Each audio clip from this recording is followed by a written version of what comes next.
The Dave Hooker Show.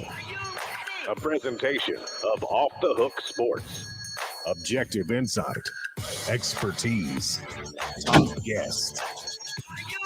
Available on YouTube, Apple, Spotify, and the Off the Hook Sports app. Download now for free. Also available on offthehooksports.com. I compute and obey. Now to Dave Hooker. Ready. All right, here we go. Loaded up as the Vols pick up a big-time commitment. And is Tennessee's offense set up for an elite tailback? Or are they just okay with a couple of very good tailbacks with the way that they run their offense? So we'll get into that. That Michigan scandal just will not go away. And it affects the Vols, as I believe we first reported on yesterday. And Josh Ward will join us each and every Thursday. We look forward to visiting with him. Always fantastic to talk with the one, the only Josh Ward. Caleb, how are you, sir, as we get off and rolling? I am good. How are you, Dave? Never better, my man. I'm doing well. Tennessee picks up a commitment. Let's go ahead and begin with that. I'm not saying it's orchestrated after an Alabama loss, but I've been around long enough to know that picking up a commitment the week after a very disappointing loss is a good way to temper fan frustration. So you have Tennessee that does indeed pick up a commitment. We're talking about running back Justin Baker. Read about him more on Caleb Giroux. Recruiting coverage today brought to you by Andy Mason of andymasonrealestate.com. A commitment for the 2025 class, this time coming from an offensive player. Buford High School running back Justin Baker ranks as about the 372 prospect nationally in the 2025 class, the number 35 running back by 247 Sports Composite, number 42 prospect from Georgia. 2 visits to Tennessee last month, so this is hardly a surprise. Giroux's been all over recruiting, so be on offthehooksports.com for the latest. 5'10", 195 pounds, had 20 scholarship offers. Primarily the Vols beat South Carolina, Michigan, and Alabama. So let me hear you on the message board. How excited are you about this pickup? And Caleb, let me begin with you. I think that anytime you can get a good player, I don't know that he's an elite player, but anytime you can get a good player out of the state of Georgia, you have probably helped yourself. And I remind you, he will help you. AndyMasonRealEstate.com. Best prices, best service in the biz. AndyMasonRealEstate.com. He's my realtor. He should be yours. Hit the like and subscribe button. So, Caleb, I think dipping into Georgia, even though it's Buford, not the Atlanta area, is always big for the Vols. Your thoughts, and let's hear about you on the message board. Let's go. What do you think, Caleb? Yeah, I think it's big. And again, who offers, I've talked about this all the time, who offers matters. So as you just brought up, yes, South Carolina offered, but Michigan and Alabama both offered. And by the way, Michigan is a place, if you're a running back, you want to go to because they give their running back lots of carries. I mean, just look at what they're doing with Blake Corum right now. And Alabama going there speaks for itself. They've produced 2 Heisman winners at running back since Nick Saban's been head coach, in Mark Ingram and Derrick Henry. So just the fact that Tennessee beat out those schools for Justin Baker is a big deal. Now, he's a 4-star on Rivals and a 3-star on 247 Sports Composite and 247 Sports. However, for those who don't know, this is a 2025 recruiting class. Dave, you know this. Recruiting ratings for players that far out are always lower than they're going to end up. Typically, players, you have to show a lot more before you increase your star ratings. I think they re-rate, what is it, like once in the summer and once in December? Isn't it? Yeah, and just sometimes when they feel like it, if one of their websites is one of the strongest in their network too.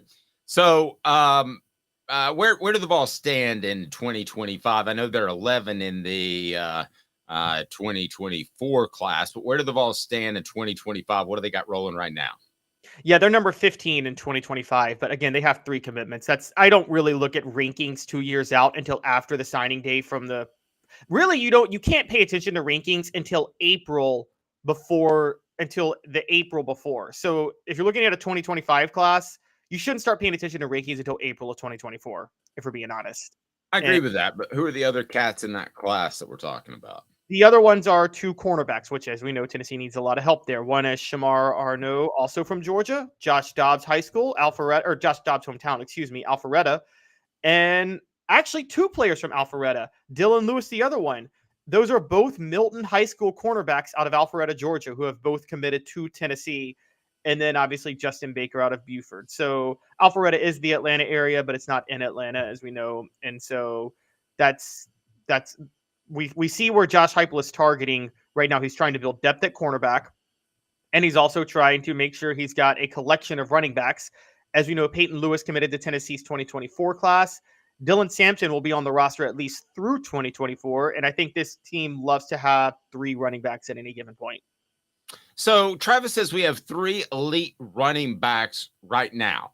I think they have 3 very good running backs and possibly 1 elite running back in Dylan Sampson. Those are my thoughts. That's how I would look at this group of running backs right now. I think they're all very good. 1 might be elite. How would you describe the 3 running backs that Tennessee has now? I would say I'd say 2 are elite and 1 is solid. 2 are elite talent-wise. I think Dylan Sampson is an elite all-purpose back. We just haven't seen much of it this year. But I think he's an elite all-purpose back. And I think Jalen Wright is just an elite running back, period. Jalen Wright's a guy that, look, dare I say, he's a guy that the way he's playing, you could trust to be a Saquon Barkley type in the NFL if he keeps this up. Yeah, I'm gonna go ahead and change what I said. I think they have 2 elite running backs, and you might not see it for Dylan Sampson for a while, but I think as far as the more versatile scat back type, he'll be that. And I sold Jalen Wright a little bit short, so I'll say 2 elite running backs, 1 very good. But when I say elite, I'm talking about the Jamal Lewis's of the world, those type of guys. I'm gonna say Alvin Kamara is even in that group. Not as good as Jamal, but a guy that goes on to the NFL and is a superstar immediately. My question is, if you're a running back, do you look at this offense and you think, well, maybe sort of I want to be a part of this thing, but they throw the ball around the lot quite a bit. Is Tennessee going to be able to go in and grab the number 1 tailback in the nation? That guy's probably going to go to Alabama now that they're back in a ball control type of look. What do you think? I don't think so. I think you still might have a chance. Also, largely because I think you have a chance to really pad your stats as a running back in Heupel's offense. He runs the ball a lot. We've talked about this. Heupel's ideal format is if he runs the ball twice every 3 times. For every 3 plays, he wants 2 running plays and 1 passing play. You're going to get a lot of carries. The way they spread the field, you're going to have a lot of holes on a vertical attack to pad your stats. And so I actually think this actually helps you going to Tennessee. The only reason you might be held back is if, given how Josh Heupel likes to use 3 running backs at any given moment. But I got to be honest, if they keep building the way they're building, think about this, Dave, in the 90s. Yes, Tennessee got Jamal Lewis, but remember, Steve Spurrier was known to throw it all over the field. But he still went and got Fred Taylor, because it was sold to guys like Fred Taylor and then Ernest Graham. By the way, the year Tennessee beat Florida in the Swamp that forced Spurrier to resign, I'm not so sure Tennessee wins that game if Ernest Graham is playing. He was hurt 2 weeks before. He always had an elite running back, and he always sold the idea, I throw it around all over the field. But look at how much I get my running backs involved and how much they make plays. Josh Heupel can sell the same thing to recruits right now. Very true. The top tailbacks right now are going to other school. Let's look at the 24 class. I know he's a 25 guy, but Taylor Tatum, number 1, is going to Oklahoma. Jarrett Gibson, who Tennessee was in on out of IMG Academy, is going to Texas. Kedron Young is going to Notre Dame. James Peebles is going to Ohio State. Kevin Riley is going to Miami. So maybe these tailbacks, because of all the offenses I just mentioned, are at least somewhat spread, and really every offense is. Maybe they don't look at that as much, because back in the 90s, if you're Jamal Lewis, you look at, let's say, a Florida, and you say they're not going to run the ball as much. I'm not going to be a featured back. You look at Tennessee and you realize you may have some competition, but you're going to be a feature back, have more tread on your tires, which I know was something Nick Saban sold later in his program. So maybe they can. Maybe they can pick up an elite back. I think the perfect back for this system is now we all know that Jamal Lewis, if you want to take Charlie Garner, if you want to take Chuck Webb, are like a different level in my mind. Okay. So I'm not besmirching them, but as far as a realistic type of get in recent memory, Alvin Kamara, I think that is a guy who can run between the tackles, and they do that, in my opinion, a little bit too much. They should get out a little bit wide, run some sweeps, do some things like that, but they don't. And he would be able to bring that to them. I think Dylan Sampson is kind of a mini-me in that regard. But when I look at tailbacks over the past 20 or so years, Alvin Kamara would be the one. If I could duplicate and put him in this system, that would be the guy that I would go to. You? Yeah, Alvin Kamara is the dream tailback for this offense. Like the dream tailback. But again, I love it when you agree with me sometimes, and I can hear a little bit of surprise in your voice. Well, okay. Alvin Kamara, and Dave, you know this. There's a difference in all-purpose backs. There's an Alvin Kamara and there's a Reggie Bush. No disrespect to Reggie Bush. I think Reggie Bush really maximized what he can do given how small he was. But Reggie Bush could never be a feature tailback in any offense. He could not take the beating that he would need to. I mean, even USC, Lindale White was a feature back. Reggie Bush just got all the yards, remember? During that time. Definitely. And yeah, so Alvin Kamara, it has to be more like Alvin Kamara where they can, because Alvin Kamara can take punishment. He takes punishment a lot if you watch him play. And you do have to take punishment as a back in Josh Heupel's system, because it's not like the type of all-purpose back that you catch the ball in the flat and you make plays in open space. No, you're going to get handoffs up the middle and you have to make vertical plays, meaning you're going to get hit a lot by linebackers as a running back in this system. You're going to get tackled a lot. There's not a lot of Emmitt Smith going out of bounds before you get hit, which he did a lot. He did not do that. He did. He absolutely did not. I'm not going to argue that with you. Emmitt Smith's greatest ability, everybody had a special move. That every special tailback had a special move. Emmitt Smith's ability was getting every single inch out of every single run, which meant good body lane. And no, he only went out of bounds when there was no way to pick up additional yards, but that's okay. Robert, I haven't seen you in a while. He says Hype sets up past fireworks with the run. Completely agree with that. I think I'm onto something with Kamara, as I think he would be fantastic. Orange Blood saying I think we run up the middle a lot because we spread the field so much, more open space in the middle. But I like the idea of jet sweeps and quarterback bootlegs and options. And I'm going to add in there, he didn't say this, but a toss sweep every once in a while. No, I get the point of what they're trying to do and spread the field and open up gaps in the middle. I get that, Caleb, and that's what they're going to do most of the time.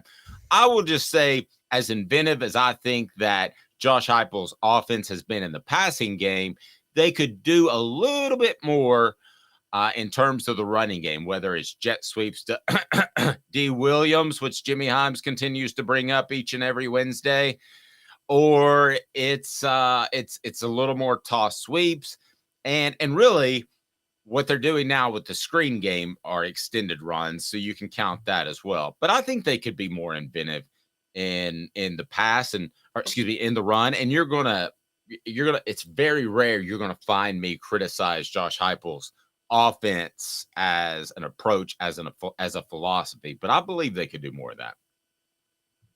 Yeah, I'm sure they could do some more of that too. But I think that Josh Heupel's offense, most of the runs are very much specifically designed. So it's not turn the player loose and let him do something. It's the runs are designed to let the passing game play freely. That's just how the offense works.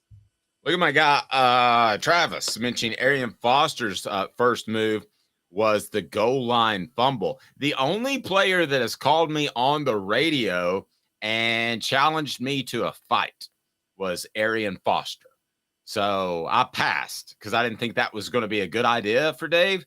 And then I remember I wrote how he actually didn't fumble that much considering the amount of times he touched the ball. They just seemed to be at key situations. And the headline, which Caleb writes a lot of my headlines because he's better at it. I'm bad at writing headlines. In newspaper biz, you don't write your own headlines. And on the headline up top, Caleb, so it doesn't matter what the rest of it reads like. You know how this is going to look. Said fumbling Foster. And it doesn't matter what else you write. It doesn't matter what else you write, which was actually defending him because percentage-wise, he didn't fumble that often compared to how much he touched the ball. But he remembered fumbling Foster. Yeah, no, I know that feeling. I used to, when I was a local reporter, I've had plenty of fights with night editors over headlines that made me so mad in the past. So that's a rough one.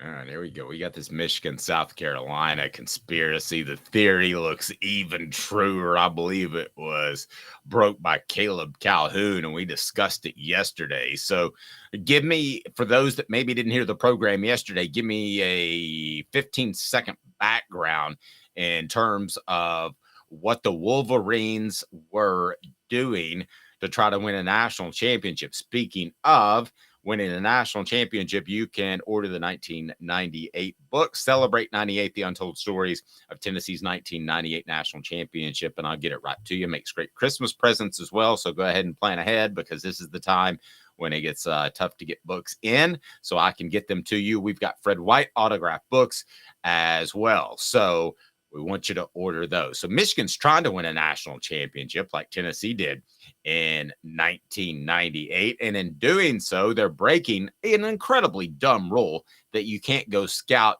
other programs. Although one coach did tell me a good reason why you can't scout other programs, and I'll give you that reason. But first, give me the nutshell of what's going on for those that don't know and why now it looks even truer than it did 24 hours ago. So this started with the way it's developed. As we know, they were sending scouts to games to scout other teams' signs. We thought it was just in the Big Ten, but it came out 2 days ago that Michigan also scouted non-Big Ten teams, potential college football playoff teams, and that included Clemson, Alabama, Georgia, Oregon, and Tennessee last year. We also know now, we had details that specifically they were scouting the Tennessee-Kentucky game. What I brought up yesterday was, I don't know if they were scouting those teams for whether or not they'll play them in the playoff. I thought maybe they're scouting those teams to give oppo research to their opponents to get them eliminated from the playoff, not because they're scared of playing those teams, but they wanted to make sure they had a clear path if they happen to stumble and lose a game somewhere. And that's where I got to the idea that Tennessee and Clemson both had mysterious losses to South Carolina at the end of last year when South Carolina was horrid before that. Alabama had an upset. So did LSU. Yeah, Alabama had an upset loss to LSU when LSU was not good anytime the rest of the year except that game. And Oregon had 2 upset losses to Washington and Oregon State. Georgia, nobody was going to upset them. They were just that darn good. But so I brought up maybe they were just trying to clear the path. And well, today I have more details on that because Football Scoop, pulling off a Washington Post article that they were scouting SEC foes, a source with direct knowledge indicated to Football Scoop that Michigan may have, quote, attempted to assist the opposition of a potential CFP opponent in an effort to disrupt that team's potential path to the playoff, meaning they might have been giving oppo research to other teams. That's what that means. I also found a story from 2016 that when Shane Beamer was an assistant at Georgia, he was fined $25,000 for accepting information on a leaked game plan in 2014 while at Virginia Tech from a former Wake Forest assistant coach. So Shane Beamer is not new to illegally accepting leaked information about another team. He's at South Carolina. South Carolina was mysteriously good at the end of last year by upsetting 2 teams that Michigan scouted that a source now says Michigan was trying to keep from getting into the playoff to begin with. So these coaches all know each other. Let me be sure and mention that because it is a fact. And it would not surprise me at all if they shared information. All that Caleb just provided gives me even more reason to believe that Conspiracy Caleb is right on this one. And I think that some information was shared. I would be stunned if it wasn't shared. Now, did it directly affect South Carolina? I don't know. My stance was yesterday that no, that was the Jeremy Banks game. He created just an incredible distraction days before the game. However, I think this team's leadership is so good that the defense wasn't going to tank just because they didn't have Jeremy Banks or they had his back. I believe this team cares more about the team than the individual. So I never believed that the defense purposefully tanked, and I still don't believe that. But perhaps that's why they played so poorly, because some of the signals were shared. I think that's a real possibility. Orange Blood brings this up, that if USC got signal info from this and used against us, then Hooker's injury really bleeps me off. Who knows what might have happened. Now, that was a non-contact injury. That could have happened regardless, but you certainly never know. It's kind of like the butterfly effect. You never really know. You step on a blade of grass in the 1800s, and suddenly Donald Trump is the president in the 2010s. Yeah, I mean, I believe that theory. I believe the butterfly effect theory. I'm sure you do too. I mean, I think if I went back, actually. Yeah. I mean, I think if you plot me back in 1850 and I just snapped my finger, it would affect 1,000 different things, 1,000,000 different things over a period of time. That would just be, it would affect the coin toss in a football game 100 years later. So that's where I'm at. That's the flaw in Back to the Future, by the way, and Back to the Future 2, where Biff goes back in time and bets on all the games because he sees the scores. Well, if you went back in time and did that, the scores wouldn't be the same. That's just how that works. But let me bring up something David said real quick, which makes sense. Hooker wouldn't have been hurt had we not been trying to stay in the game. I'm drinking the Kool-Aid. Remind me when he was hurt. Is it third quarter? He was hurt. No, fourth quarter. It was an 18-point game. It was, I believe the score would have been 42-24, I believe. Or maybe it was 49-31. Okay. And so I still thought Tennessee had a chance to come back. I did too. So if you're Tennessee, though, you're blowing people out left and right. South Carolina was absolutely horrendous. They do well against Clemson, which could that have been another team that was scouted? Oh, no, that was another team that was scouted. That's what I was getting at. Tennessee and Clemson were both scouted, and South Carolina, after being horrible all year, just shockingly eliminates those two teams from the playoffs. Okay, so Tennessee comes out, and they're able to blow people out, and things are going their way, and Hendon Hooker never gets hurt. I'll butterfly that effect with you right now, and some other people are drinking the Kool-Aid as well. Orange Blood. What we did have the Banks incident. What if both are true? That would explain a lot, because one or the other doesn't explain how lopsided and goofy that game was. I mean, that game came out of left field as much as any other game that I have ever covered. I mean, have you ever watched a Tennessee game that was more unpredictable than that one? That was bizarre. It was so bizarre. We talked about the game the day before on the Friday show. For the record, just so people know, Tennessee was favored by 21 in that game, and South Carolina won by 25. Do you know how rare it is for a spread to change by 46 points? Given all the information Vegas has, that doesn't happen. And I mean, we agree that the worst line in college football. I mean, the biggest upset in history was USC Stanford. Remember that game in 2007? And USC was a 41-point underdog. Or, I'm sorry, Stanford was a 41-point underdog, and they won. That's the biggest upset ever. So they covered a 41-point spread. This spread, and that's the biggest upset ever, this spread flipped 46 points. That does not happen in football, guys, in Vegas. Vegas is way too informed for that to happen. They know way too much about the games. Got to get to Josh Ward's Zen Sports, the new sports book in Tennessee, revolutionizing the way you earn sports betting rewards. That means no more deposit bonuses that turn into deposit nightmares. On Zen Sports, what you see is what you get with their cash rewards program. You get a lot of cash for a welcome bonus. Earn an unlimited 5% cash back on your betting volume for your first 15 days when you sign up with promo code HOOKED.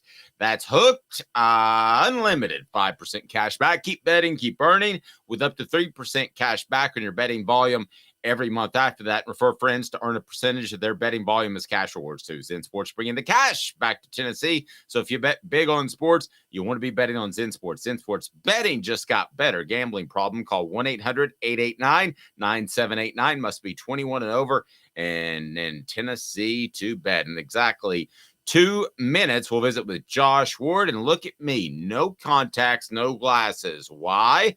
Campbell, Cunningham, Taylor, and Hahn, local doctors that will take care of you. 2 minutes, Josh Ward. Sun, sand, and salt water, the beach is a very relaxing place. Unless you wear contacts. Ow!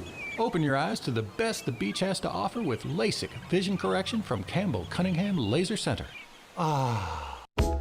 Sports Treasures in North Knoxville is one of the South's largest sports cards and memorabilia dealers, featuring over 10 million sports cards from vintage to modern. Sports Treasures carries a full line of hobby boxes, singles, autographed memorabilia, Tennessee Vol collectibles, fan cave decorations, and so much more. See a museum full of collectibles at Sports Treasures, 4819 North Broadway in Fountain City, and Sports Treasures on Facebook. Sports Treasures, where the real sports fan goes to shop. Have you seen the latest TriStar Hats Co. product? TriStar Hats Co.? What's that? You know, those really cool hats, shirts, tumblers, and even license plates with 3 stars like the official Tennessee flag and stripes like the American flag. Pretty patriotic if you ask me. Ah, gotcha. Seen those. Those are cool. Where can I get them?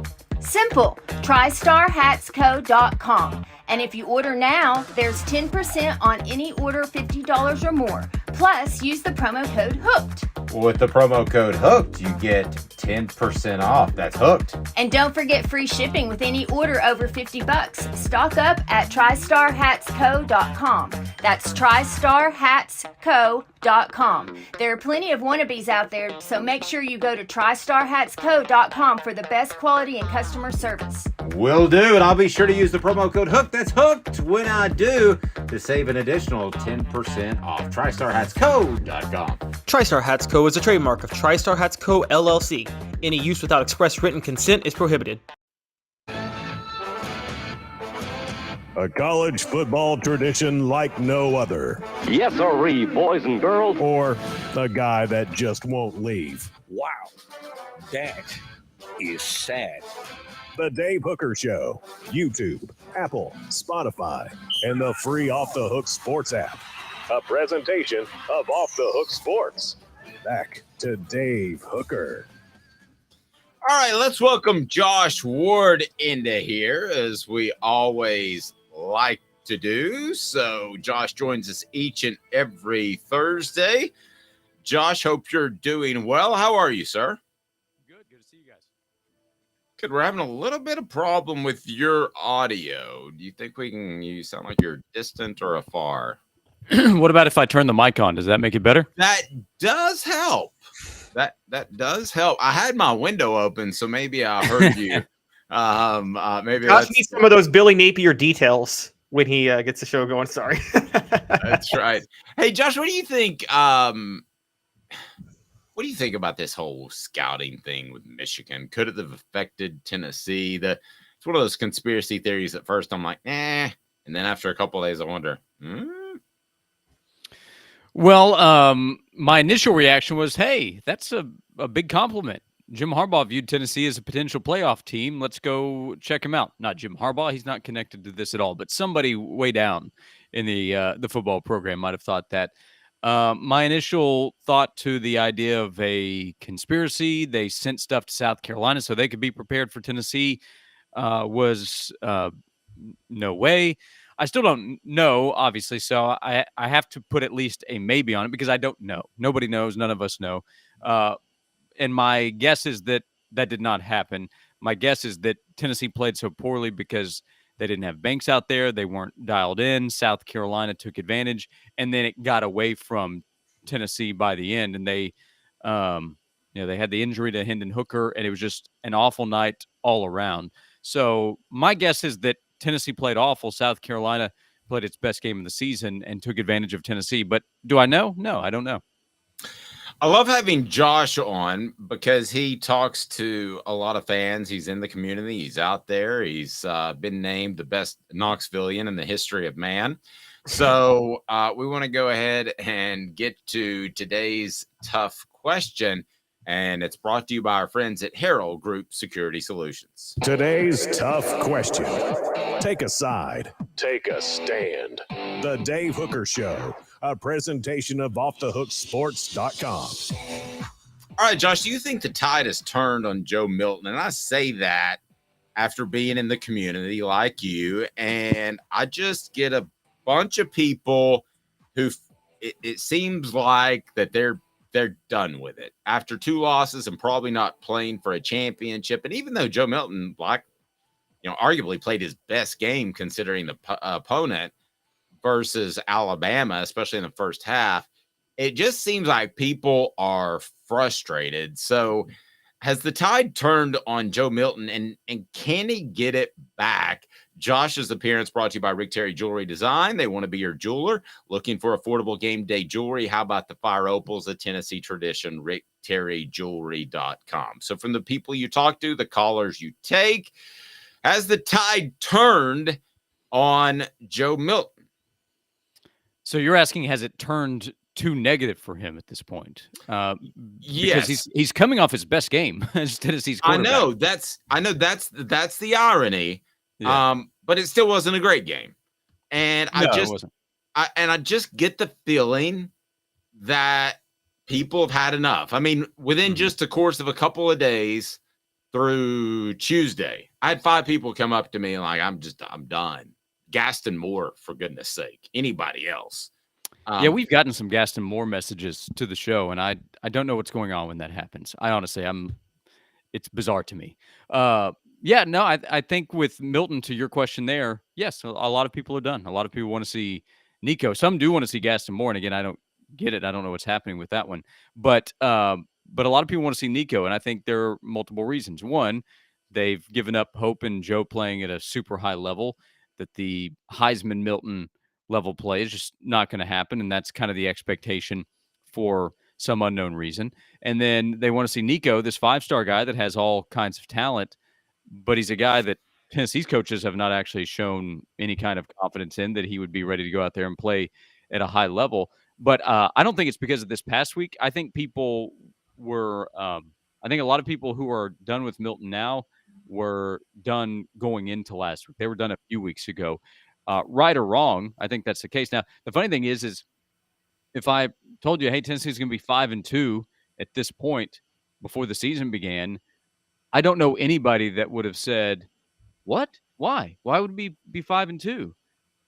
Tennessee's in the position it was supposed to be in by a lot of people at the start of the season. 9-3 was the most common projection going in, and Tennessee's in a position to get there. We'll see if they do. If Tennessee loses this week at Kentucky, then even more people are going to want to see a change at quarterback. But to this point, if you weren't done last week, I don't know why the Alabama game would change your mind to say we need a quarterback change. Can I interrupt real quick, Caleb? I know you were going to jump in there. Here's where I think it would change your mind, is because your championship hopes are probably out the door. So you start thinking about, hey, how about getting that younger guy? You may have heard of him. I think it's Nico or something. How about getting him involved? So I think it's not Milton's play necessarily on Saturday. I think it's just the fact that your championship dreams are dead. And I would argue this with you. I did not think that Tennessee would have 2 losses at this point in the season. I thought they were considerably better than Alabama. Florida. And I think Cooper May's injury cost them that absence. Go right ahead, sir. Yeah, I mean, I guess that's right. But am I not wrong, or am I wrong that 9-3 was the most common projection? The Vegas over-under was 9.5 with the under the favorite. So what the other loss was likely Texas A&M going in. It doesn't really matter which game it was. Tennessee was largely projected to be in this kind of position at the start of the season. I think you're right about the championship part. Like, hey, we're not going to win a championship. By the way, I didn't have anybody saying to me last week, I think we can win the championship. I didn't have one person say, I like our chances for the SEC title the rest of the way. Also, that is just flawed logic. Your goal is to win as many games as possible. If Nico gives them a better chance to win at Kentucky, all right, go with him. I would have no problem with that. But if you're starting Nico in October to get ready for next year, one, I don't think it really works that way. Two, that is how you potentially splinter a program, when they watch you play somebody for the future when you have a bunch of seniors who are trying to play well right now. Josh, I actually want to, we were talking about this, and it took me to a place that I kind of want to put to the floor to both you guys, because Is this the flaw of? Is this the curse of the fact that the college football playoff has started, where all of a sudden, for 140 years of college football before then, no one would have said throw the season after 2 losses because you can't win a title. It's title or bust, or throw the season.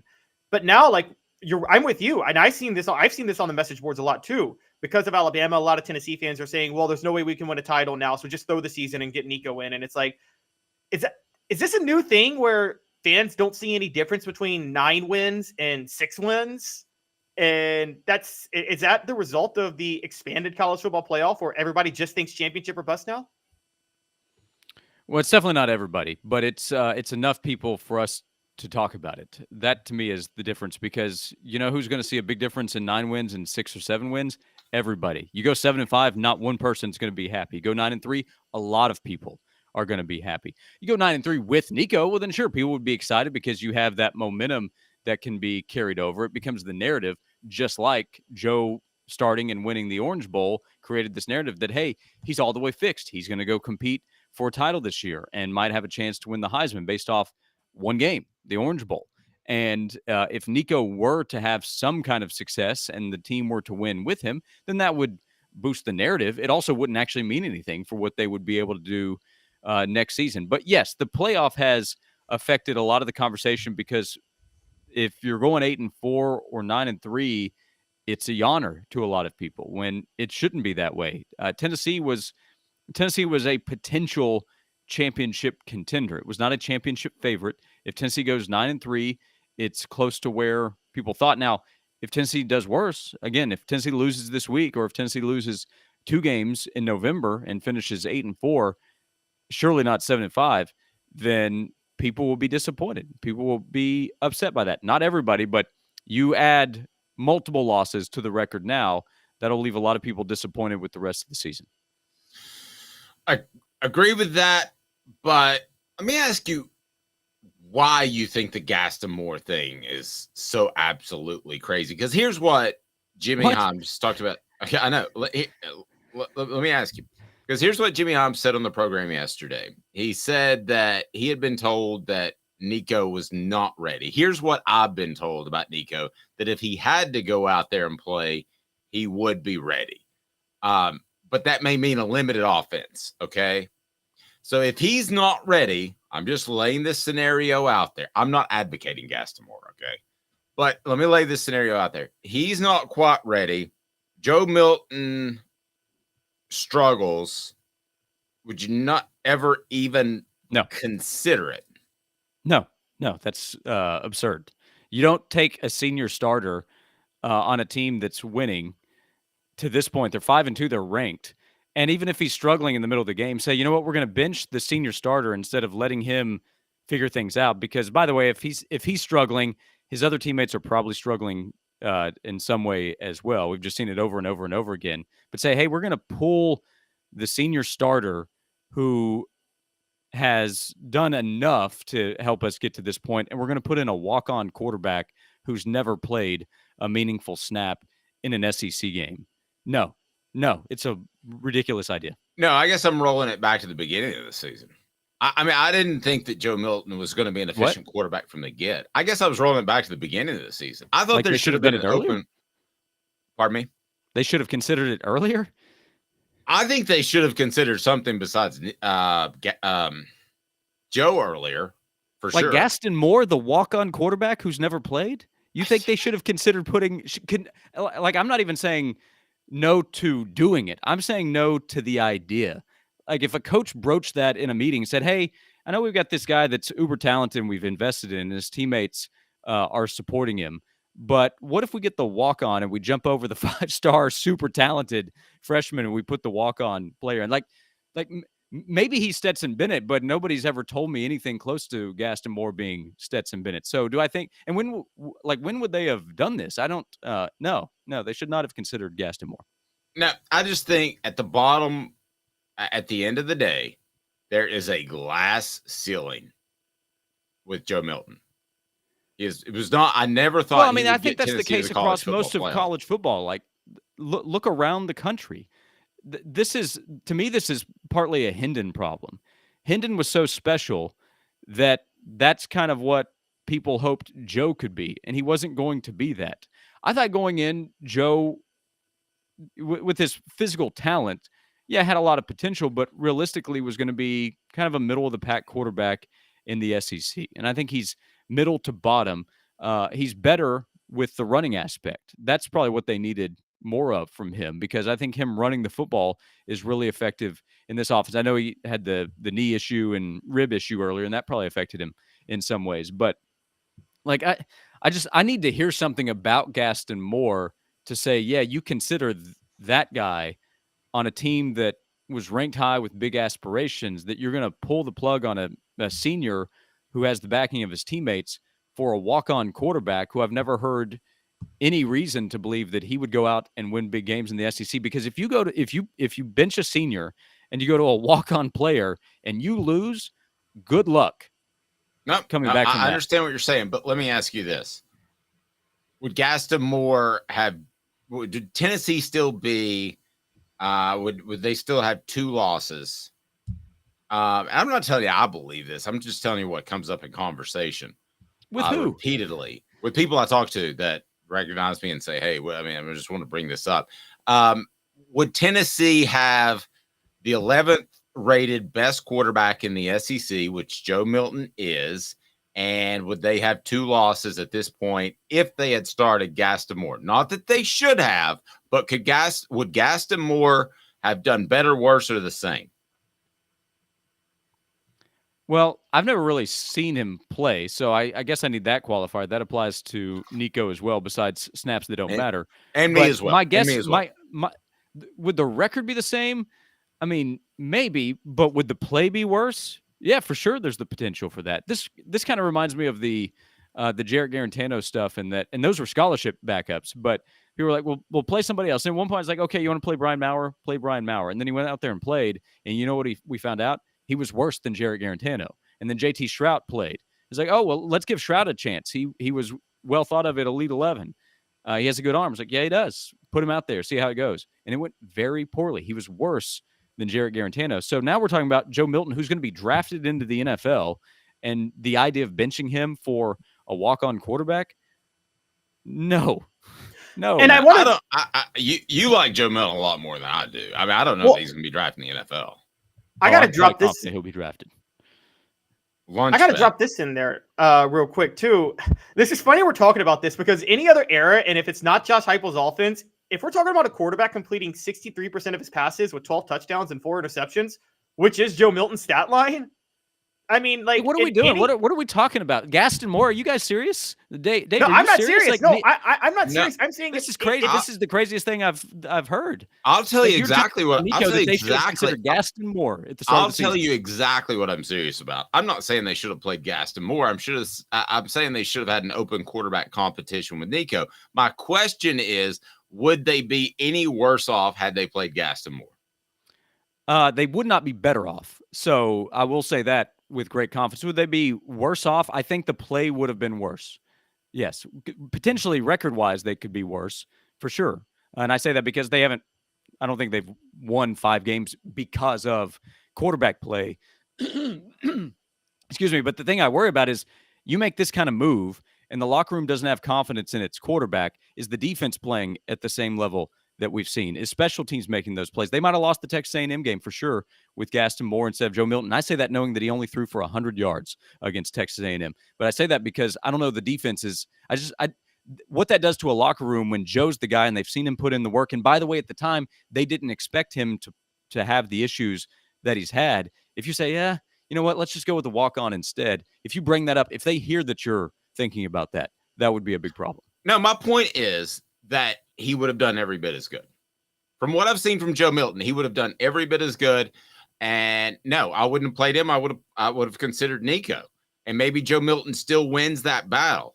But Gaston Moore could have done every bit as good. And I think you like Joe Milton too much. I think there's a processing issue. I haven't said anything. What have I said this segment about Joe Milton in a super positive light? I'm talking about the team aspect, the team impact. Yeah, but I don't buy that because the team aspect, yes, you can lose the team by playing the more talented quarterback.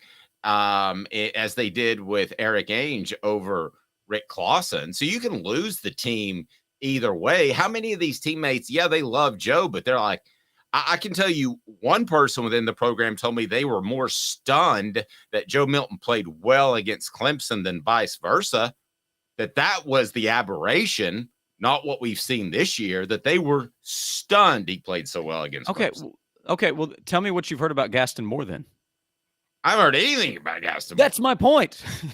My point. I'm not suggesting that he would be I'm not suggesting that he should start the season. I'm just telling you that Joe Milton ultimately was given the job. I don't think you should be given a job in football. Well, given a job, like what exactly does that mean? There was no question that he would be the guy, and there was no reason. Like, you think there should have been a competition in the spring between Joe Milton and Gaston Moore for the job? You think they should have said, "Hey, this is open between Joe"? No, but I think my point is, I think there should have been a competition between Nico and Joe, and that the play has been so bad that a walk-on could have done every bit as good.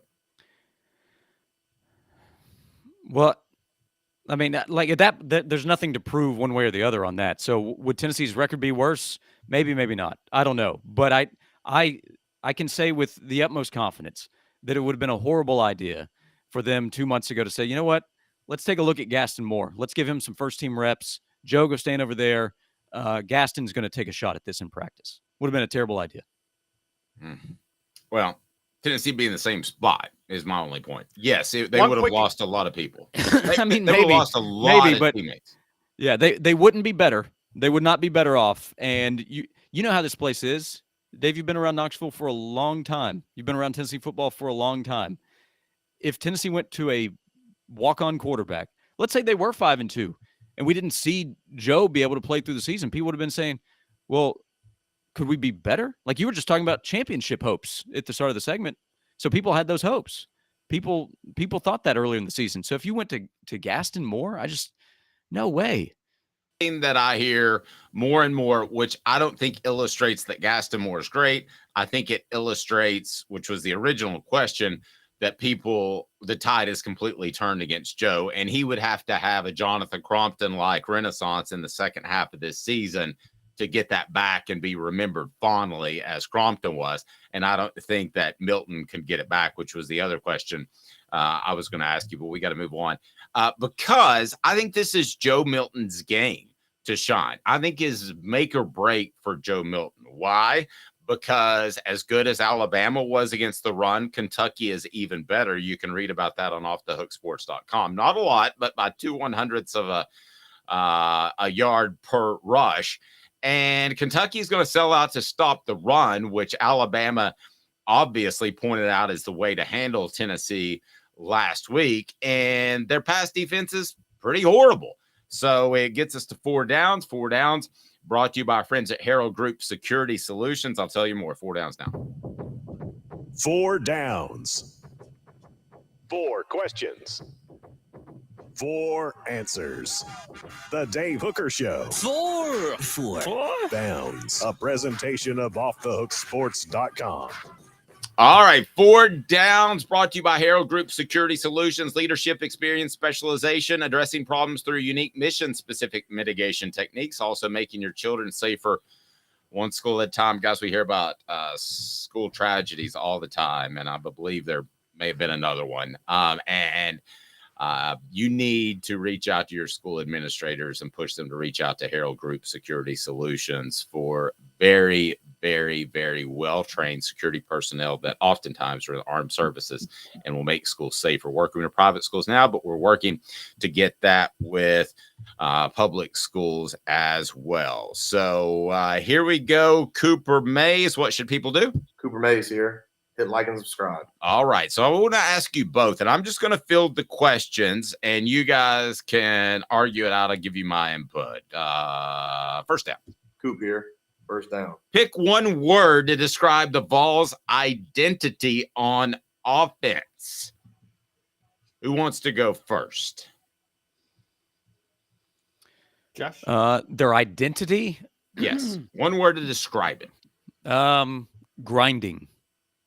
Grinding. Okay, I can go with that. What about you, Caleb? Physical. Physical? I'll go with physical. Physical's good. I can see physical.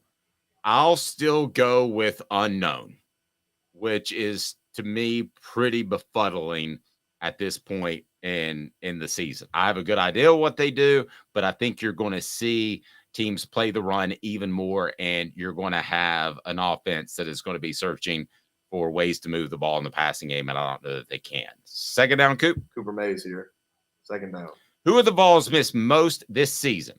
Hooker, Hyatt, or Mays for that short period of time? Because I believe, Josh, that Tennessee wins the Florida game with Mays. But who have they missed the most? Hendon Hooker. I mean, he was a top 5 Heisman finisher. He was player of the year in the SEC. We spent a lot of this segment talking about the quarterback position. A lot of it changes with or without Cooper, who I respect a ton, if they have Hendon out there. Okay, what about you, Caleb? It's Cooper Mays. And the reason it's Cooper Mays, if they have Hendon Hooker and Cooper Mays, they're 6-1 on the year. If they have just Hendon Hooker, they're 6-1 on the year. If they have Cooper Mays the whole season, they're 6-1 on the year. And I guess it would be equal then, right? Yeah, it'd be because they would have beaten Florida with either of those, Hooker or Mays. They're losing to Alabama no matter what. I watched that game. Alabama absolutely obliterated Tennessee in the trenches, and Cooper Mays was fully healthy. It wasn't last year when Tennessee beat Alabama in Neyland, where Tennessee won the trenches. No, Tennessee got wrecked in the trenches last Saturday. So they're losing to Alabama no matter who's in there. Yeah, but I would also say with Hendon, they blow out Texas A&M. With Hendon, they are much better overall on the season. So it's not just the record; it's the play of the team.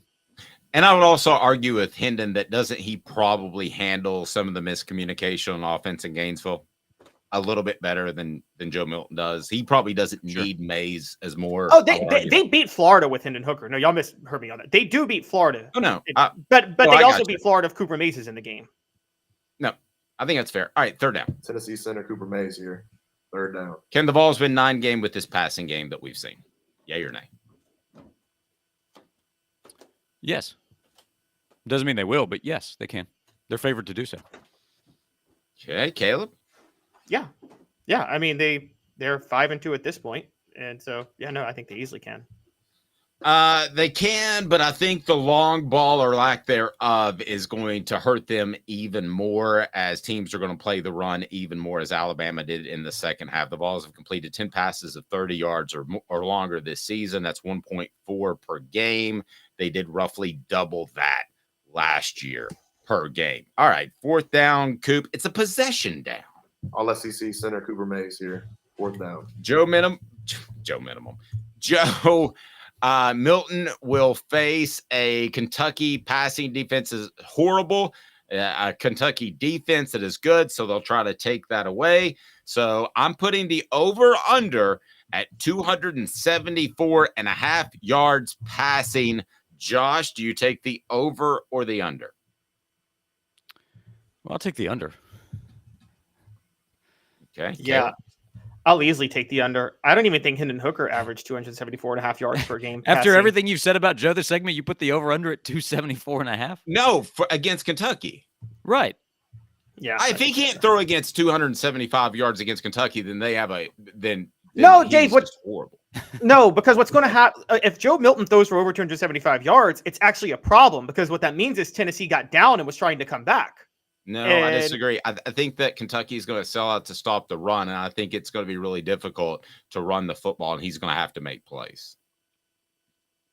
Okay, we'll see. We can move the number. We can move the number to 250 if you want. I just think I'd still probably take the under. But when you take the under against this Kentucky pass defense, it's 12th in the SEC. He threw for 100 yards against Texas A&M. Yeah, so I'm gonna side. If I have to choose a side, I'm probably choosing the under. Where would you put the over under, both of you, Josh? I don't know, 224.5, something like that. Caleb? Well, let's see. Hendon Hooker threw for 245 yards last year against Kentucky. Only 245. So I would. Yeah, they beat him 44-6. And they beat him 44-6. Yeah, I don't think they needed. He could have thrown for 500. But that's the point we're bringing up, Dave, is that if Joe Milton does what he should do against Kentucky with them selling out, Tennessee will have a 21-0 lead through the first quarter, and they're just going to and they're not, and Joe's not going to need to throw for 274 yards or even 250. So we'll see. I'll set mine at 215. Tennessee's averaging 3 yards or less per carry. He's going to have to throw for 250 or more yards for them to win the game. But we'll see. Josh, you're a great man as always, sir. Yep. Appreciate you guys. Thank you, Josh. He's Josh Ward. Listen to him noon to 3 on the Sports Animal at Josh_Ward. He's also on the Sports Source. He's everywhere. He's a superstar, and he completely disagrees with everything I just said in the past 20 minutes. Gaston Moore. I'm in. What a I'm day. in. All right. Thank you, Josh. Thanks. I appreciate that. All right. So on the program today, we're also Quick history lesson, Dave. I got to give you this. Give me a word history with you lesson. too. How bad was Peyton Manning the year he won the Super Bowl with Denver? How little of an impact he had? Did we all agree he had? Right? Very limited in the playoffs. Well, in the beginning of the year, he was pretty solid. No, but in the playoffs and in the Super Bowl, the impact was limited. Yes. But have you noticed Denver hasn't made the playoffs since, even though they won the Super Bowl that year? The reason was everybody on that team respected Peyton Manning so much they did not care that he was struggling. They desperately wanted to win a Super Bowl for him before he went out into the sunset. That had a huge impact on how they played. I disagree with that. I mean, I think he didn't make mistakes. You have Joe Milton. Now suddenly he wasn't making mistakes early on. Now he's making mistakes. I think threw a bad interception in the Super Bowl, a bad one. Oh, I know he did. Well, at that point, he could barely hold the football. Right, but the defense still went out and did everything they could to win the game because they knew he could barely hold it. They wanted him in there over Brock Osweiler, even though Brock Osweiler was more physically gifted. Are you telling me for 1 second that Von Miller said, I'm going to go out there and play as hard as I can because I want to win Peyton Manning a Super Bowl more than me? I think some of the players did. I think there is a mental aspect that makes you play a little bit harder when Dave, you've been in situations where teams respect the quarterback and they play harder because they respect the quarterback. I think Denver got to the playoffs with Tim Tebow because they respected Tebow more than Kyle Orton. Yeah, I thought it was awesome when Ray Lewis said, I'm going to play as hard as I can so Trent Dilfer can win a Super Bowl. That was amazing. But how good was that was so incredible to say Trent Dilfer needs a Super Bowl or he's not going to be respected as even an average quarterback. So hell, I got to go out and save his career. Guarantee you Baltimore doesn't win a Super Bowl if Tony Banks stays the starter of that year. Guarantee you. The Titans win the Super Bowl if Tony Banks stays the starter of that year. They barely won it with Trent Dilfer. They had the best defense that ever walked the face of the earth other than the 85 Bears. And they would have still lost had Tony Banks been in the game. I'm just going to say it. They wouldn't have won. I don't know that that's the case. Trent Dilfer is horrible. I think sometimes commanding the respect of your teammates can have you subconsciously up your level of play a little bit. Not that you don't want it more or less. All right. That is true. But you know what else commands the respect of your quarterback? Of your players? Is to beat Florida. If Tennessee, if they had gone the Nico route, tell me I'm wrong. Okay, if they'd have gone the Nico route, and I wouldn't have done this necessarily unless he was way better in practice. And we were told by Jimmy Hobbs he's not ready, and that's fine. But if they go the Nico route and they win football games, you know what those players that love Joe Milton are going to say? They're going to say, I'm going to take down my Joe Milton poster because we might make the college football playoff this year. So I like Nico. Okay, maybe with Nico, not with Gaston Moore. If the results are the same as they are right now with Gaston Moore, it's totally different. That whole argument got completely twisted. My point is, would they be any worse? So the whole argument. I think yes. No, I think they lose to Texas A&M with Gaston Moore, not because of Gaston Moore, but I don't think the rest of the team plays as hard against Texas A&M, stays committed with Gaston Moore. I don't. And by disagree. the way, the Broncos have not made the playoffs. That historically great defense couldn't get Brock Osweiler to the playoffs the next year. I completely disagree. I think this team has the type of leadership that if you ran 58-year-old Babe Laufenberg out there, that they would play hard for him. You say that, but we still all agree until this conspiracy came out, there was consensus that Tennessee's defense quit last year against South Carolina because of Jeremy Banks. Well, but look at the rest of the games they bounce back from. No team has perfect leadership. But I think teams subconscious. Do you not think Tennessee's defense subconsciously did not play up to their standard against South Carolina because they were upset about the Jimmy Banks situation? I think that was part of it. No, I think they were befuddled. I don't think they. No, I don't think that they played poorly on purpose or subconsciously. It's not playing poorly. It's not. I don't want to play well. It's that there's so many other things going in your head right now that affect your level of play. 2011 Tennessee Kentucky, where they lost 10-7 to Kentucky. We know at that point Tyler Bray and Derrick Rogers did not care about going to a bowl game and all but threw that game to Kentucky. Let me ask you this, and then I'm going to move on. And let me ask the message board this, because I really would like your input. There are 22 players on the 2 deep, right? On an offense. Okay, guys that are really going to play if somebody goes down. How many of those 21 players that weren't named Joe Milton thought, I'm not sure this dude can get it done from the get? I'm talking about in January. I'm talking about in June. I'm talking about in August. Are you telling me there weren't a handful of players that were at every practice that even if he's a practice player, they saw what happened 2 years ago, they saw what happened in the Clemson game and thought it was an aberration, which I've been told, and came into this season thinking we have a glass ceiling as players because he's only going to be so good. I mean, we're talking about this guy like he's middle of the pack in the SEC. He's 11th in the SEC in passer rating. Now there's 14 teams, but he's that's great. He's better than Max Johnson.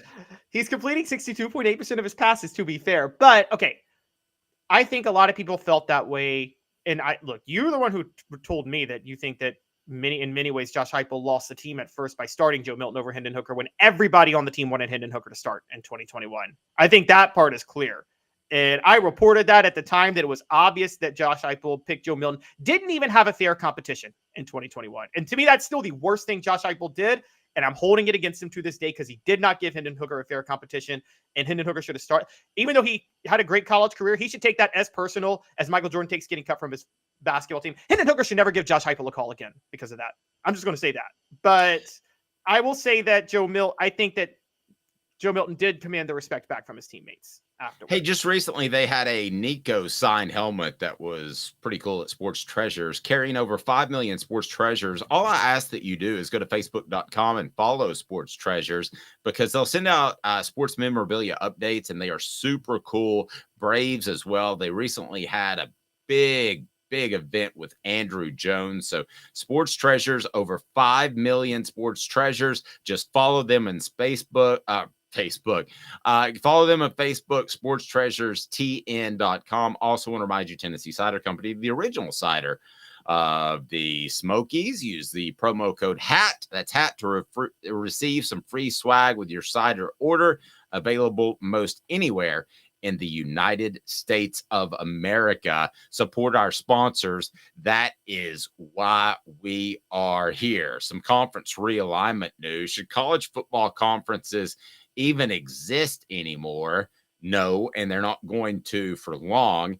Feel fortunate to be a Tennessee fan because I'm going to tell you Tennessee is going to be one of the ones that makes the super conference, and I'm also going to tell you one of the ones in the SEC that aren't going to make the super conference, and not just Vanderbilt. There are others. With Caleb Calhoun, I'm Dave Hooker. 2 minutes off the hook sports, why Tennessee makes the super conference and some other SEC foes that they're playing this year that you think a lot of are not going to make it.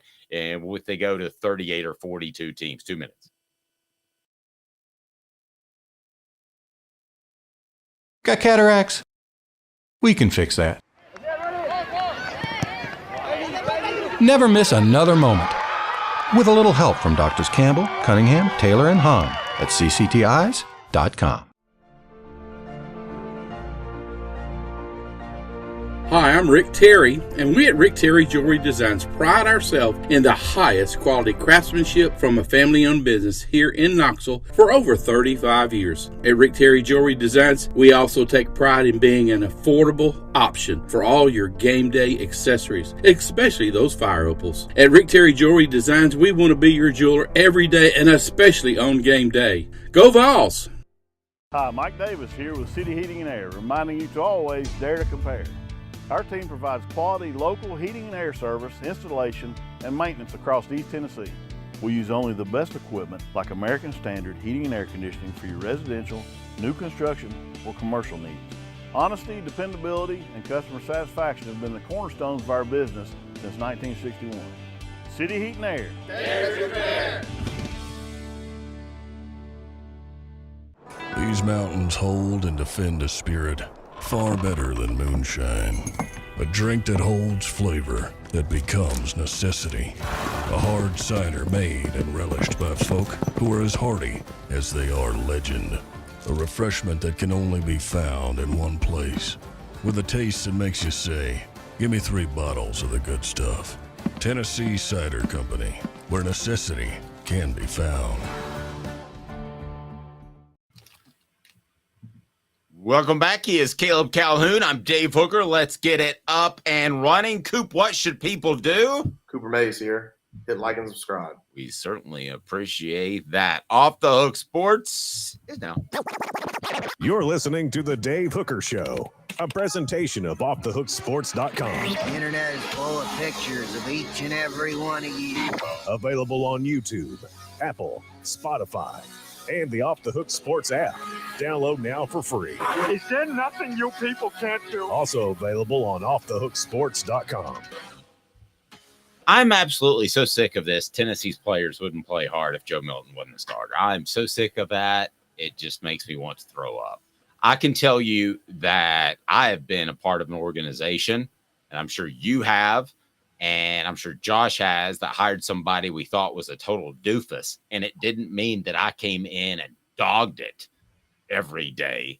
I mean, if that's it's not about it's not about you go about your business, then you need to go find a place to get another scholarship. It's not about playing hard or not playing hard. It's about having the focus or not. Sometimes just the smallest thing can affect your focus, and it's hard to get your mind right. Think about golf. When Tiger Woods had his humiliation that happened in 2009, he didn't win another major for 10 years. That was because it was in his head. Just the whole, he couldn't get his brain right. That's because he was sleeping with every Huddle House hostess in the Southeast. He was doing that before and winning majors left and right. Oh, my. No, he was up. No. I mean, he went from enjoying the, air quotes, fruits of his labor to being a sex addict. There is a big difference. I am saying that things can mess with your head that affect your play on the field. Or the 92 Tennessee team. You don't think they thought they could win the East? They obviously got split because of Fulmer and majors and the saga that happened in the middle of the season. That's why they lost to Arkansas and South Carolina. I don't think they were trying to lose those games. I just think that they were mentally not where they needed to be when kickoff happened. Okay. Well, there are a lot of guys on the football team that didn't think that Joe Milton could take them anywhere close to where they were last year. They thought there was a glass ceiling. That's just a fact. And they can talk about how much they liked him and how much they want things to work out. Caleb, I don't know if you buy lottery tickets, but I know you gamble. I want you to win every single time. I do. I want you to win. But if you don't win, is it going to throw my day off? No, it's not. I'm not going to give 2 damn it's. I mean, I would be like, I'm sorry. If you have a problem, I would be more than happy to hook you up with somebody that could address that. But I'm here for you, brother. I'll talk it through. I'll be your, they call it sponsor like in AA? I'll be your GA sponsor, and you can call me. But at the end of the day, you lost money, not me. You're never to tell me that you haven't approached a situation the way you should have because your mind and headspace was not right. Doesn't mean you weren't trying your best to make that situation work, but maybe you mishandled it in some way because your mind was just not where it needed to be in that moment. No, as a matter of fact, that makes me work harder. Maybe I'm different, but I worked with a doofus. I'm not going to name him. I worked with a doofus, okay, that tried to undermine me, and we worked for the same company. We were supposed to be on the same team. It made me work harder.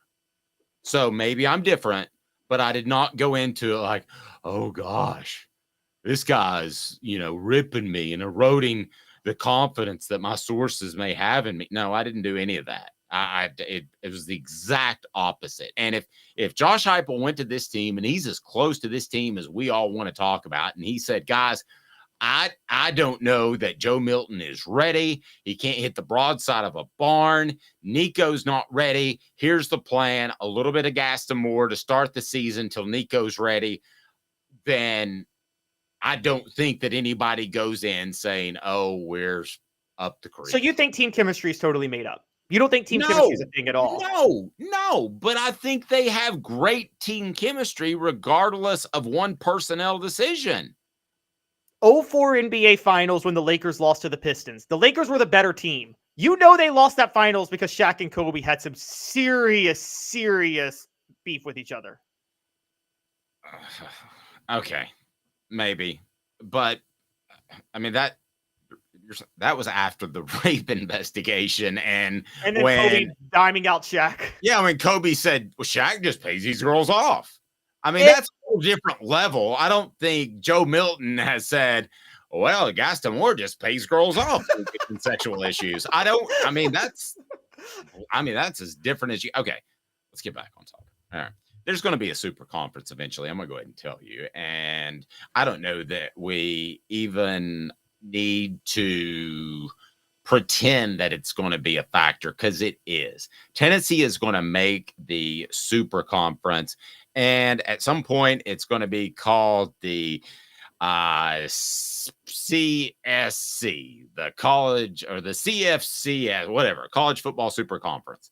And that's what's going to happen. So we've got conference realignment news. Army will join the AAC, Oregon State, Washington State, and talks to partner with the Mountain West. We can talk about this all day long, but does it really matter? Because I believe within 5 to 6 years, or at least when the television contracts come up in about 8 years, that you're going to see a super conference split from the rest. Here are the teams, and I'm not going to name them all because I want you to fill them in, that are going to make it out of the SEC. It is going to be teams like Tennessee, Alabama, Georgia, Florida, LSU, Texas, who of course joins next year, Oklahoma. Who am I leaving out, if anybody? Texas A&M. Texas A&M. That's a good one. South Carolina produces enough revenue. They're a revenue producer. The fans will, the money is why they'll get in there. And also Kentucky for basketball. Well, no, this is going to be a totally different. It'll just be a football. Okay. Yeah, it'll be a football only. Okay. Just like Notre Dame goes in the Big East with basketball, and then they're a football independent. Now ACC, but yeah. Or ACC, excuse me. So no, I don't think Kentucky makes it. I wonder if it's so. I actually think it's going to be a little bit different. And all right, here's my hot take. One, you and I both agree. The existence of conferences is stupid at this point, right? It's so arbitrary. I mean, there's no point for the whole point they existed was in the 1890s, so schools could set their own rules when football was played by different rules everywhere. And then they existed because of travel, to make travel easier and have a certain schedule because you just couldn't play every team in the country. And then they stayed relevant because of TV contracts in the 80s. Well, now, if all the schools agree to form some union to negotiate their own TV contracts as all independents, the whole point of conferences is dumb at this point. Just have all the best schools join a conference, and then you play your 5-4 rivals every year, and then just rotate a bunch of other teams on like a 70-team league. It's especially dumb because there's no regionalism. There used to be the talk of the Big Ten and the SEC, which is better. Well, people in the Midwest and in that area wanted to say, oh, our football's better. People in the SEC wanted to say, oh, our football's better. But there's no regionalism now. Nobody at Ohio State's going, our football's better because UCLA just got a 5-star defensive tackle. No one's doing that. It's different. Like if you had conference pride, a little bit of you had to be okay with your rival doing well. Not that you rooted for them, don't get me wrong, but you're a little bit like, well, that just shows how strong the conference is. I'm not saying root for them, but now there's no regionality to it, so, with the exception of the SEC. And I would argue some that Texas and A&M and Oklahoma and Arkansas aren't really Southeast teams. So maybe that's eroded a little bit.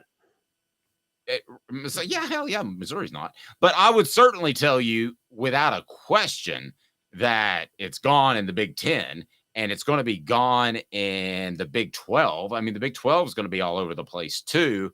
So, yeah, I don't think conferences matter at all anymore. I mean, let's be honest. If the Big Ten came to Kentucky, and this was actually proposed by somebody that I know about 20 years ago because of the basketball tie-in. If the Big Ten went to Kentucky and said, hey, here's good news. We're going to double your TV money if you join the Big Ten. Do you not think Kentucky would jump? Because they'd be able. I mean, I think there's a good chance they jump. I'm taking it a step further. That is going to happen. There will be one conference. It's a dog-eat-dog mentality, and one conference will be left standing as the one super conference, and that super conference is going to be the Big Ten. And I'm telling you right now, if the Big Ten called Tennessee tomorrow, Tennessee should leave and go join the Big Ten. Right now. Listen, hear me out. I've been on this for a while. The SEC is stuck in a bad contract with a dying network. ESPN will cease to exist in 10 years, okay? But they'll still have the SEC tied to them as they're bleeding money everywhere else. It's dying in relevancy as a network, and we're seeing that with the money coming through.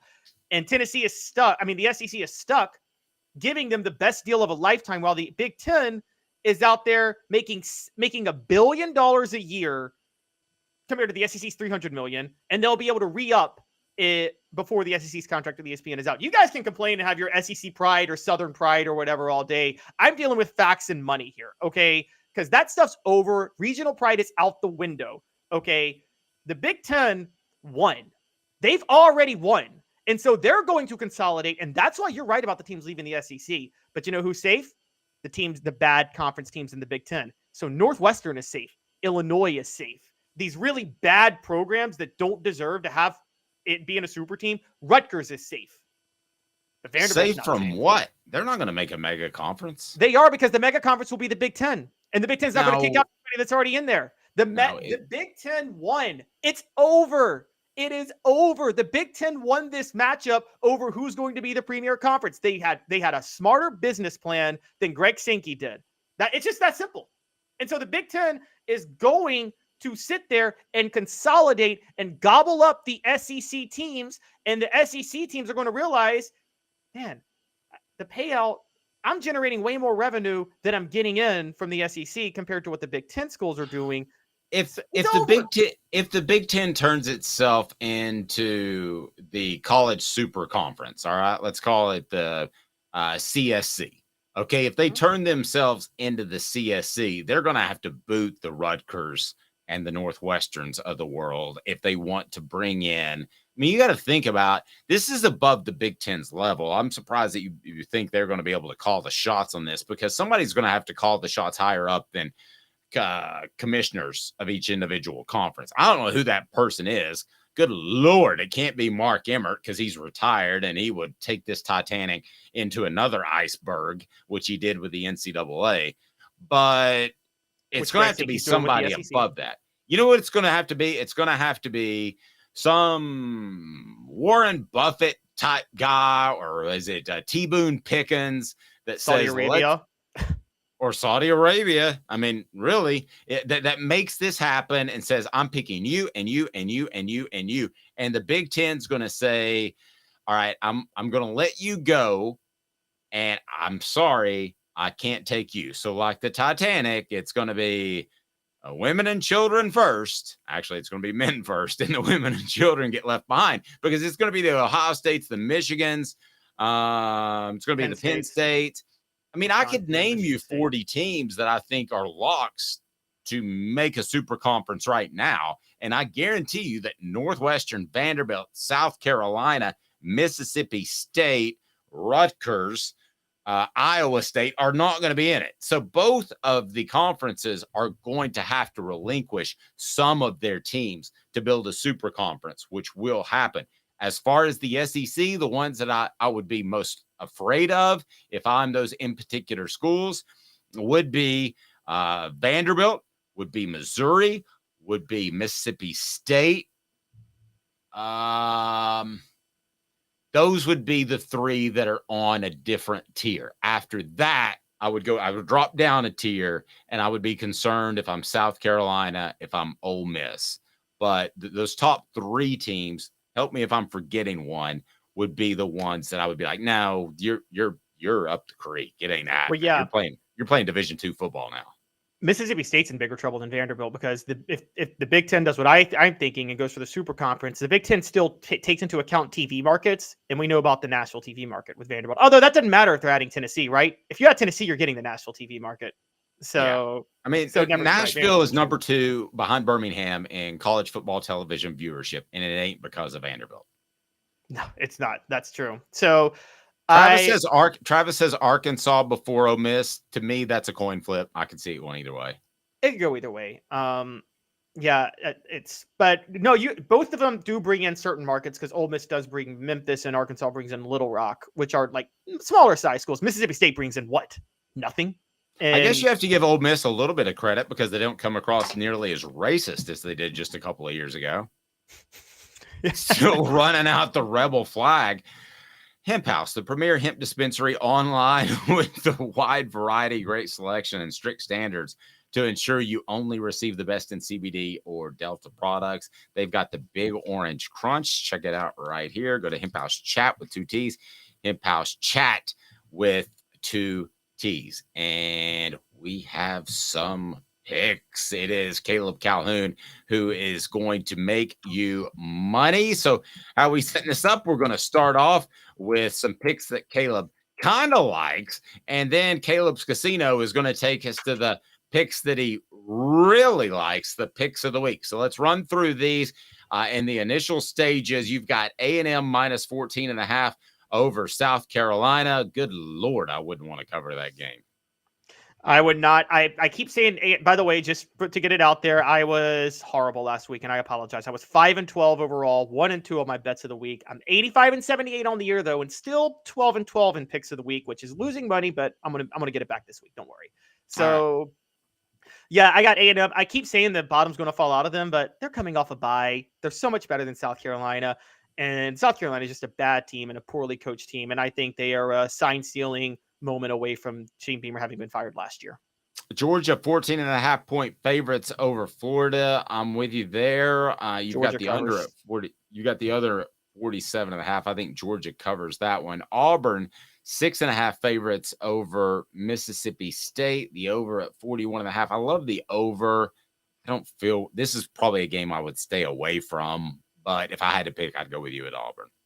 Yeah, the Auburn, I think, covers at home and over under it. I mean, I think I did some digging and it should be like right at about like 42.5. So it's barely the over 41.5. And so I'm going with the over, but stay away from the over under. That's a tough bet to make. Oregon 6.5 point favorites at Utah. The over is 47.5. Don't have Oregon. I'll just be honest. We don't have a great feel for this game. I think Oregon covers. I think the emotional win against USC last week is going to be a little too much on Utah to try to have to come out and play. And I think Oregon's a really, really good football team. So, but this is to see who stays alive in the Pac-12 race. Right. You got Duke +4 at Louisville, which is interesting to me because could Duke be set up for a letdown game? No, because I mean, they didn't really. It wasn't like they emotionally invested in Florida State. They got beat pretty good. And so I think Mike Elko in the defense will help this game hit the under. And I think Duke will cover at Louisville. I'm pretty high on Duke as a football program right now. Ole Miss 24.5 favorites over Vanderbilt. You like Ole Miss, the over at 63. And then Tennessee. Lane Kiffin's going to air it out at Vanderbilt. He's going to have fun. He'll definitely try to run up the score. And then Tennessee, 3.5 point favorites at Kentucky. You like Tennessee. You like the over at 51.5. I don't know why. What makes you think that Tennessee can throw the ball? because last week the over hit at 45, and the over hit by 9 points. And I think Tennessee has a new element to their offense with Joe Milton running with it. And I think that'll open up enough big plays. And so I think Tennessee does hit the over at Kentucky in this one, and they cover the 3.5. I know it's risky, but yeah, I think I'm seeing something like a 35-21 type game, 35-28, something like that. If this was 4.5, would you still take Tennessee? Yes, I would. Okay. I would too. Now the picks of the week, the ones that you're going to make money on: Colorado plus 17 at UCLA. Why? I think so. Colorado, yes, there was that upset 2 weeks ago, but they've had a bye. And more importantly, given who they got in the transfer portal, Dave, you and I know, and Deanna said this, what's holding him back right now is he doesn't have the quote unquote dogs in the middle, but he's got the skill players on the outside. And that'll allow him to compete with Chip Kelly, who just runs a totally finesse offense. So I think UCLA wins, but I don't think they win by 17. I think Colorado puts up a fight in that one because of Shedeur Sanders. No, I tend to agree. And I watched Deion Sanders' press conference yesterday, and he was like, I hated the bye. I didn't want the bye. So I guarantee you he was hard on his team with the bye. Oregon at Utah, the over is what you love, 47.5. Why? This over-under is based on what people project onto Dan Lanning as a defensive coordinator and Kyle Whittingham and the physical toughness he runs at Utah, but it doesn't bear out in how they've played this year. Utah had a shootout with USC last week and won 34-32. Every Oregon game this year has been a shootout against good teams. So there's no reason to think the over-under. This is the worst line of the week, 47.5. Guys, put everything you got on this, on the overhitting. This is the easiest over I'm calling of the week. I don't know what type of bet you want me to do where I humiliate myself next week, but I am certain the over hits in this game. You have to drink a cup of coffee with mayonnaise in it, Will Levis style. Oh, God, no, because Will Levis is starting on Sunday, and I don't want to honor him. That's the bet. You have to drink a full cup of coffee. Cheer me on the message board. Tell me that's the way to go. If Caleb loses this bet, and it's pretty simple, if Louisville beats Duke and Louisville's at home, then Caleb has to drink a cup of coffee with a heaping scoop of mayonnaise in it. No, not Louisville, Duke. No. The over-under for Oregon, Utah. Oh, I was talking about the Duke money line at Louisville. No, that one. No. I'm not betting on that. Like, I'm betting on it, but I'm not betting a cup of coffee with mayonnaise. I can talk. You want to talk Duke money line at Louisville real quick? Yeah, I thought that's where we were. No, I was on Oregon, Utah. That's the one I'm all in. Over, under. Take Oregon, Utah over 47.5. If the under hits, you got to parlay this. If the under hits and if Will Levis wins on Sunday. No, I'm not parlaying. Listen, if you think that Caleb Calhoun is scared, then go ahead and call him out on the message board right now, because I think he's scared. And I think that he feels kind of good about this. I'll give you any one of your best bets. How about that? Any one of your best bets. You've got 3 of them. Colorado plus 17 at UCLA, Oregon at Utah, the over 475. 47.5. 47.5. 475 would be a lot of points. And you got the Duke money line at Louisville. So what's your Mayo bet? What's your Mayo bet? My Mayo bet is Oregon, Utah, over 47.5. And to break down Duke money line at Louisville, you guys want to get rich? Jimmy can disagree with me. John probably agrees with me. Mike Elko is the smartest coach in college football. He's the best coach in college football. He is light years ahead of the rest of the country as a head coach right now. And Duke is going to upset Louisville because even though Jeff Brom is a good coach, Mike Elko is a great coach, and they're not that far behind talent-wise. Every school in the country would shoot Mike Elko in the leg to get Kirby Smart. Just saying. No, I would. All right. No, anybody can win at Georgia. Mike Elko, I take Mike Elko over Nick Saban or Kirby Smart. I would. Yeah, I love visiting with Josh Ward. It'll be a Football Friday with Fred tomorrow, brought to you by our friends at Herald Group Security Solutions, making your children safer in school, one school at a time. HeraldGRP.com. Go to your school administrator. Say, we got to have Herald Group Security Solutions. That's just a fact. And we're looking forward to a Mayo Monday, and that'll be if Oregon and Utah do not score over 47.5. and Utah has a pretty good defense. So I feel like Caleb's getting some special creamer on Monday. Do you even drink coffee, or is this just going to be disgusting from top to bottom? I absolutely love coffee, and I despise mayonnaise. I can't. So I'm so excited about this.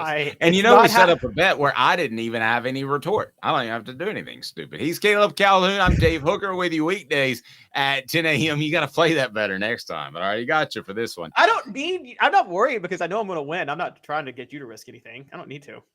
Spencer Riley might witness this. That's what Travis is suggesting. Should I do it when Spencer's on the show? Yeah, because I'm not Will Dumbass. I'm not going to put mayo in my coffee. Have a fantastic afternoon, morning, day, everyone.